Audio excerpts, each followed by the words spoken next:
Ce faci, Flavia? Deci, Miha, așa mă simt obosită ca și cum. Parcă ducesc puțin mai puțin decât astea de ieri seară. Dar seara te ia mai... Flavia, am terminat antrenamentul, am terminat ziua cu numărul 2 din 28 de zile pilates la perete.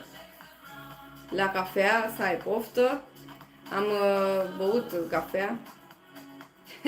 Vladimir, fac bine, tot răcită și am finalizat a doua zi din antrenament, a doua zi de pilates la perete. Tu ce faci?